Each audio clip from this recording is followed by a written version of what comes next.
کہ اللہ کی بارگاہ میں یوں نیت کر سکیں آپ، یوں نظر کر سکتے ہیں آپ کہ اے مولا اگر مجھے اولاد ہو گئی تو میں مسجد بنا دوں گا، یا مسجد کے لیے فلاں چیز وقف کر دوں گا، یا ایک قرآن پاک مکمل تلاوت کروں گا، یا 10 روزے رکھوں گا، یا 10 مسکینوں کو کھانا کھلاؤں گا۔ یہ ہوتی ہے منت کے طریقے۔ آپ تو شارٹ کٹ ڈھونڈتے ہیں نا، آسان چاہیے۔ منت ایسی کرو خالی دھاگا باندھ دوں گا یا چادر چڑھا دوں گا جس میں محنت کچھ نہ لگے۔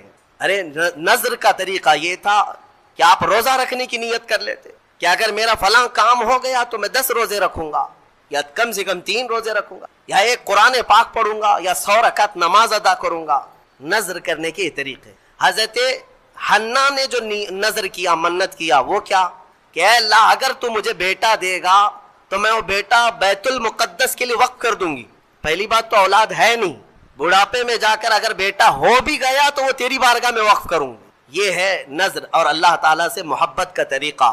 اور قرآن کہتا ہے کہ حضرت حنا حاملہ ہو گئی، بچے کے آثار نظر آئے بڑھاپے کی عمر میں۔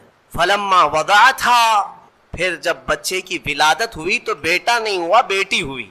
انہوں نے نظر کیا کیا تھا؟ بیٹا ہوگا تو بیت المقدس میں وقف کروں گی، لیکن کیا ہوئی؟ بیٹی ہوئی۔ قالت رب انی وضعتها انثى، کہنے لگی اے اللہ میں تو بیٹی کو جنم دے دی، میں نے تو بیٹی جن دیا۔ واللہ اعلم بما وضعت، اور اللہ فرماتا اللہ سب سے بہتر جانتا ہے کہ اس نے کیا جنم دیا، بیٹا ہے یا بیٹی۔ لیکن اب یہاں بیٹا بیٹی کا فلسفہ بھی ختم کرتے ہیں، تمہیں اولاد میں کیا چاہیے کیا نہیں چاہیے۔ قرآن کہتا ہے وَلَيْسَ الذَّكَرُ كَالْأُنثَىٰ، اللہ نے یہ فرمایا ہاں بیٹا بیٹی کی طرح نہیں ہو سکتا۔ یہ نہیں کہا کہ بیٹی بیٹے کی طرح نہیں ہوتی، قرآن کہتا ہے بیٹا بیٹی کی طرح نہیں ہو سکتا۔ بیٹی پیدا ہونے پر جو ناک بھون سکیڑتے ہیں، بعض کے تو گھروں میں طلاق کی نوبت آ جاتی ہے۔ ظالم ہیں وہ لوگ، ان کو بیویوں سے یا عورتوں سے شادی نہیں کرنی چاہیے، کسی روبوٹ سے یا مشین سے کرنی چاہیے۔ کیا یہ بیٹا اور بیٹی پیدا کرنا تمہارے ہاتھ میں، شوہر کے ہاتھ میں یا بیوی کے ہاتھ میں؟ یا اللہ تبارک و تعالیٰ قادر مطلق کے فیصلے ہیں، وہ جسے جو چاہے عطا کرے۔ رب تبارک و تعالیٰ کسی کو بیٹا دیا، کسی کو بیٹی دیا۔ اور یہ جہالت کے رسم کو ختم کریں اپنے گھروں سے۔ بیٹی ہو گئی تو کیا ہوا؟ ارے اس کی نسل کیسے چلے گی؟ یہ جہالت سب سے زیادہ عورتوں میں پائی جاتی ہے۔ عورتوں میں تانے مارنا ان عورتوں کو جن کے ہاں بیٹیاں ہوتی ہیں کہ ایک ہوئی، اچھا 2 ہوئی بیٹیاں، 3 ہوئی، 4 ہوئی بیٹیاں۔ ظالمو تمہیں کیا پتا میرے رسول کو بھی 4 بیٹیاں ہی۔ رسول کریم صلی اللہ تعالیٰ علیہ وسلم کو اللہ نے 4 بیٹیاں دیا، بیٹے بھی دیا، لیکن بیٹے کوئی حیات نہیں رہے۔ اور جو نسل میرے مصطفیٰ کی چلی وہ بیٹی سے ہی چلی۔ آج بھی پوری دنیا میں سادات جو ہیں وہ کس کی اولاد میں سے ہیں؟ وہ سیدہ کائنات فاطمہ الزہرا کی اولاد میں سے۔ بیٹی کے لیے عیب نہ سمجھو میرے عزیزو۔ حضور اکرم صلی اللہ تعالیٰ علیہ وسلم اپنے صحابہ کے ساتھ کسی طرف جا رہے تھے، رات کا وقت تھا۔ رات کے وقت میں ایک گھر کے اوپر آسمان سے روشنی پڑ رہی ہے، صحابہ دیکھتے کھڑے رہ گئے۔ کوئی خاص روشنی ہے جو اسی گھر پر پڑ رہی تھی، جس کو کہتے ہیں کہ نور کا حالہ ہے۔ صحابہ رک گئے اور پوچھا یا رسول اللہ صلی اللہ علیہ وسلم، سارے محلے میں یہ ایک ہی گھر پر آسمان سے ایک عجیب روشنی پڑ رہی ہے، کیا ہے، کس وجہ سے؟ نبی پاک صلی اللہ تعالیٰ علیہ وسلم نے فرمایا جاؤ اس گھر سے معلوم کرو، اس گھر میں 2 چیزوں میں سے ایک ہوگی۔ ایمبریولوجی کا مطلب ہوتا ہے بچہ پیدا ہونے کا جو پروسیس ہے ماں کے پیٹ میں، یہ کیسے ہوتا ہے؟ آج تو مشینیں آئی نا، سونوگرافی ہے، سی ٹی سکین ہے، ایکس رے ہے، سکیننگ ہے۔ یہ سب چیزیں کرنے کے بعد ڈاکٹر بتاتے ہیں کہ بچہ کتنے ہفتے کا بنا، ہارٹ بیٹ چل رہی ہے کہ نہیں چل رہی ہے، بچہ کتنے مہینے کا ہوا۔ اس لیے کہ بڑے دور دراز کا سفر کر کے مجھے ایسا اندازہ تھا کہ ایک چھوٹا علاقہ ہے، لیکن یہاں آنے کے بعد سروں کا ایک سمندر نظر آ رہا ہے۔ بے شک۔ تو پھر یہ احساس ہوا کہ یہ وہ مجمع نہیں ہے جو 500,000 روپے کے نام پر ووٹوں کے لیے جمع کیا گیا ہے۔ ویسے بھی یو پی میں اب الیکشن کا ماحول گرم ہو ہی رہا ہے، ریلیاں بھی چلیں گی، پیسے بھی بٹیں گے، پیسے بھی بانٹے جائیں گے، لیکن یہ وہ مجمع ہے جو صرف گنبد خضرا والے کو سننے کے لیے آیا ہے۔ حقیقی بات ہے یا نہیں ہے؟ صرف اور صرف نبی مختار صلی اللہ تعالیٰ علیہ وسلم کو سننے کی غرض سے ہم آئے ہیں۔ بے شک۔ اللہ عز و جل قرآن پاک میں ارشاد فرماتا ہے تحقیق کے اے لوگوں تمہارے لیے رسول کی زندگی میں سب سے بہترین نمونہ ہے مومنوں آپ کے لیے کوئی اور آئیڈیل نہیں، کسی اور کو رول ماڈل نہ بنانا، تمہارے لیے بہترین آئیڈیل اگر کوئی ہے تو وہ رسول اللہ کی ذات ہے۔ نبی مختار صلی اللہ تعالی علیہ وسلم کی زندگی پاک میں کسی چیز کی کمی ہے؟ کیا ان کے اخلاق و کردار میں کوئی عیب ہے؟ کیا ان کے حسن و جمال میں کوئی کمی ہے؟ ان کی تعلیمات میں کوئی کمی ہے؟ ہر مسلمان جانتا ہے کہ میرے نبی سے اعلیٰ کوئی ہے ہی نہیں، نہ اخلاق میں ان کا برابر کوئی ہو سکتا ہے، نہ ان کے قدموں کے برابر ہو سکتا ہے، نہ ان کی تعلیمات کے برابر کوئی ہو سکتا ہے۔ لہذا اے سنی مسلمانوں، جب ہمارے پاس اتنے بلند و بالا اخلاق والے رسول موجود ہیں تو پھر کسی ایرے غیرے کی تقلید کرنے کی ضرورت کیوں پیش آئے؟ کسی اور کے فدا ہونے کے لیے کسی اور کے فین بننے کی ضرورت کیوں پیش آئی؟ تقلید سے مراد میں یہاں مذہبی تقلید کی بات نہیں کر رہا ہوں جو حنفی، شافعی، مالکی، حنبلی، یہود و نصارہ کے پیچھے چلنا، کفار و مشرکین کے طور طریقے کو اپنانا۔ مسلمانوں، یہ آپ کو زیب نہیں دیتا۔ جس کے پاس سب سے بڑی طاقت موجود ہے وہ کسی اور کی طرف دیکھے، یہ تمہاری شان کے خلاف ہے۔ آپ کو پتا ہے دنیا کی دوسری قومیں میرے نبی پاک کی سیرت پڑھ پڑھ کر کے بلندیوں کو چھو رہی ہے۔ سائنس کی ترقی کرنے والے نبی پاک کی حدیثوں سے ملا ملا کر دیکھ رہے ہیں کہ ہم نے جو تحقیق کی ہے کیا وہ محمد صلی اللہ علیہ وسلم کی باتوں میں بھی پائی جاتا ہے۔ آپ کو میں ایک بات بتا دوں، آپ کو حقیقت میں معلوم یہ نہیں ہے کہ تمہارے پاس دولت کتنی بڑی ہے۔ اس سائنٹسٹ کی بات میں آپ کے سامنے کرتا ہوں جس نے سب سے پہلے وہ ڈارک سپیس، سمندروں میں، اوشین سی میں، اٹلانٹک اوشین میں ایک ایسی جگہ ہے جو اتنی اندھیری ہے کہ ہاتھ بھی نکالو تو نظر نہیں آئے گا، اتنا اندھیرا ہے وہاں پر کہ سورج کی روشنی بھی نہیں پڑتی۔ یہ سمندروں کے بیچوں بیچ ایک جگہ ایسی آتی ہے، تو سب سے پہلے جس نے یہ جگہ کھوجا، تلاش کیا اور پھر آ کر کے قوم کو بتایا کہ سمندر میں نے ایک ایسی جگہ دیکھی ہے جہاں سورج کی روشنی پڑتی ہی نہیں اور اتنا اندھیرا ہے کہ آدمی اپنے ہاتھ کو بھی نہیں دیکھ سکتا۔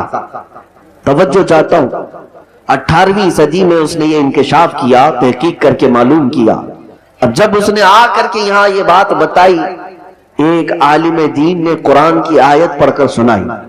اللہ تبارک و تعالیٰ قرآن پاک میں ارشاد فرماتا ہے سورہ نور میں، او کظلمات فی بحر اللجی یغشاہ موج من فوقہ موج من فوقہ سحاب ظلمات بعضها فوق بعض اذا اخرج یدہ لم یکد یراہا۔ قرآن پاک میں اللہ تعالیٰ فرماتا ہے کہ ایک ایسی جگہ ہے جہاں اندھیریوں پر اندھیریاں ہیں، اور اگر آدمی اپنا ہاتھ بھی نکالے تو اسے ہاتھ بھی نظر نہیں آئے گا۔ قرآن پاک میں یہ آیت موجود ہے۔ جب ایک عالم دین نے اس انگریز کو، سائنٹسٹ کو یہ بتایا کہ جو تم کھوج کر کے آئے ہو 1400 سال پہلے محمد صلی اللہ علیہ وسلم نے یہ بتایا ہے، سبحان، قرآن پاک میں موجود ہے، تو اس کی حیرت کی انتہا نہ رہی۔ اب توجہ چاہتا ہوں میرے عزیز، اب وہ تحقیق میں لگ گیا کہ میں سمندروں کے سفر کا ماہر آدمی، سمندروں میں اس نے زندگی گزاری عجیب و غریب چیزیں نکالنے کے لیے۔ اب جب اسے یہ پتا چلا کہ محمد صلی اللہ علیہ وسلم مجھ سے 1400 سال پہلے یہ بات بتا چکے ہیں، 1300 سال پہلے، تو اب حضور کی سیرت پڑھنا شروع کیا کہ دیکھیں ان کو سمندروں کا علم کتنا تھا، وہ سمندر کے کتنے ماہر تھے۔ توجہ چاہتا ہوں، وہ حیرت میں اس وقت ڈوب گیا جب حضور کی زندگی پڑھ کر کے اسے یہ پتا چلا کہ 63 سالہ حضور پاک کی ظاہری زندگی میں کبھی حضور نے ایک بار بھی سمندر کا سفر کیا ہی نہیں تھا۔ رسول پاک صلی اللہ تعالی علیہ وسلم سمندر کے سفر میں کبھی تشریف نہیں لے گئے، اتفاق نہیں ہوا۔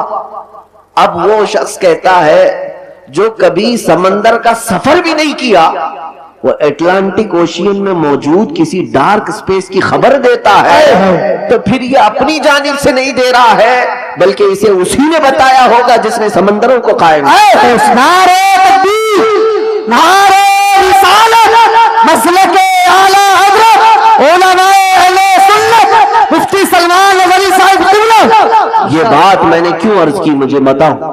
اے میرے عزیزوں، دنیا نئی نئی کھوج نئی نئی ریسرچ کے بعد جو چیزیں لے آتی ہے اور پھر اسے ملا کر دیکھتی ہے تو انہیں پتا چلتا ہے نہیں، نبی پاک صلی اللہ تعالیٰ علیہ وسلم نے یہ پہلے ہی بتایا تھا۔ انگلینڈ کے ایک محقق نے، ایک دانشور نے اپنی تحقیق میں یہ کہا کہ چاند کی تحقیق پہ ایسا لگتا ہے کہ کبھی یہ پھٹا ہوا تھا۔ یہ بھی تحقیق کئی سینکڑوں سال بعد کی ہے۔ تب کسی عالم دین نے یہ کہا اقتربت الساعۃ وانشق القمر، قرآن پاک میں بھی آیا ہے اور حضور پاک کا معجزہ بھی ہے کہ آپ نے اپنی انگلی کے اشارے سے چاند کے 2 ٹکڑے فرمائے۔ سبحان ان کو تحقیق 1000 سال کے بعد ہو رہی ہے، 1200 سال کے بعد انہیں پتا چل رہا ہے۔ اب آپ کو میں بتاؤں، ایک ایمبریولوجی ایک علم ہے۔ ایمبریولوجی ڈاکٹریٹ کرنے والے لوگ جانتے ہوں گے، میڈیکل سائنس پڑھنے والے لوگ جانتے ہوں گے۔ ایمبریولوجی کا مطلب ہوتا ہے بچہ پیدا ہونے کا جو پروسیس ہے ماں کے پیٹ میں، یہ کیسے ہوتا ہے۔ آج تو مشینیں آئی نا، سونوگرافی ہے، سی ٹی اسکین ہے، ایکس رے ہے، اسکیننگ ہے، یہ سب چیزیں کرنے کے بعد ڈاکٹر بتاتے ہیں کہ بچہ کتنے ہفتے کا بنا، ہارٹ بیٹ چل رہی ہے کہ نہیں چل رہی ہے، بچہ کتنے مہینے کا ہوا۔ یہ ایمبریولوجی کا علم جو آیا ہے یہ 15ویں صدی کے بعد آیا ہے، 15ویں صدی کے بعد آیا۔ میں آپ کو بتاتا ہوں، آج یہ ساری دنیا کے ڈاکٹر اس بات پر اتفاق رکھتے ہیں کہ ماں کے پیٹ میں پہلے نطفہ جاتا ہے، اس کے رحم میں نطفہ جاتا ہے، پھر نطفہ کیا بنتا ہے، ڈاکٹر سب کہتے ہیں ایک چنگم کی طرح چپچپا ہوا، چنگم کی طرح چپچپا ہوا ایک چھوٹا سا خون کا لوتھڑا بنتا ہے جس کو علقہ کہتے ہیں، عربی میں علقہ، چنگم کو بھی کہتے۔ توجہ چاہتا ہوں، اس کے بعد پھر یہ ڈاکٹرز کہتے ہیں خون کے لوتھڑے کے بعد پھر بغیر ہڈی کا گوشت بنتا ہے، نطفے سے گوشت بنتا ہے، پھر تھوڑے دنوں کے بعد، مہینے کے پروسیس کے بعد ڈاکٹرز کہتے ہیں کہ اس کے اندر ہڈیاں آتی ہیں، ہڈیاں آنے کے بعد پھر چمڑا آتا ہے، پھر بال آتے ہیں۔ یہ پروسیس ہے 9 مہینے کا۔ یہ آج کی تحقیق کے بعد سارے ڈاکٹرز مشینوں سے نکالنے کے بعد اس بات کو یہاں دنیا کے سامنے پیش کر رہے ہیں، مگر میں اس زمانے کی بات کر رہا ہوں جب سائنس کا وجود بھی نہیں تھا، جب نہ ایکس رے مشین تھی، نہ سونوگرافی، نہ سی ٹی اسکین، کچھ بھی نہیں۔ لیکن میرے آقا صلی اللہ تعالیٰ علیہ وسلم کی زبان ناز سے وہی قرآن، وہی الہی نکلتی ہے۔ ثم خلقنا النطفة علقة فخلقنا العلقة مضغة فخلقنا المضغة عظاما فكسونا العظام لحما۔